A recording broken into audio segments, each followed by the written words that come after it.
السلام علیکم ناظرین، میں ہوں سعدیہ۔ نظر ڈالتے ہیں آج کی علاقائی خبروں پر۔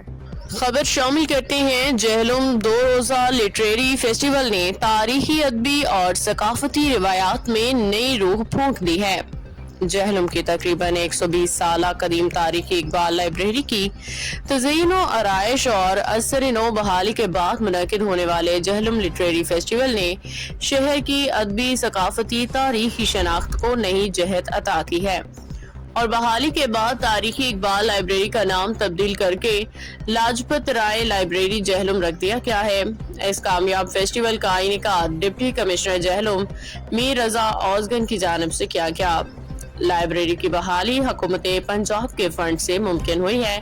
اس کامیاب منصوبے کا سہرا ڈپٹی کمشنر میر رضا اوزگن اور منسٹر بلال اظہر کیانی صاحب کو جاتا ہے، جنہوں نے علم کی شمع کو دوبارہ سے روشن کیا ہے۔ ادب سے تعلق رکھنے والے شہریوں نے بڑی تعداد میں لائبریری کا رخ کیا۔ اس کے ساتھ ساتھ جذبہ نیوز کے راحیل خلیل صاحب کی کاوشوں کو بھی سراہیں گے، جنہوں نے بڑی خوبصورت انداز میں ایونٹ مینجمنٹ کے فرائض انجام دیے، لائبریری کی رونق کو بحال کرنے میں اہم کردار ادا کیا۔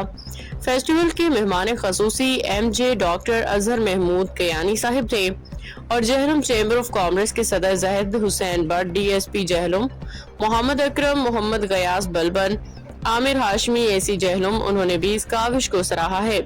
فیسٹیول کا آغاز بڑے خوبصورت انداز میں تلاوت کلام پاک سے کیا گیا، جس کے بعد نعت رسول مقبول صلی اللہ علیہ وسلم پیش کی گئی۔ بادشاہ شعراء اور ادباء نے اپنی غزلیں، نظمیں اور ادبی تخلیقات پیش کر کے محفل کو چار چاند لگا دیے۔ فیسٹیول میں کتب کے ساتھ ساتھ سکوں کی بھی نمائش کی گئی اور قدیم پاکستانی کرنسی کی بھی۔ لائبریری میں قدیم کتب عوام کی توجہ کا مرکز رہیں۔ فیسٹیول کے اختتام میں ادب، ثقافت، فن اور سماجی خدمات کا فروغ میں نمایاں کردار ادا کرنے والی شخصیات کو تعریفی اسناد سے، سرٹیفکیٹ سے نوازا گیا۔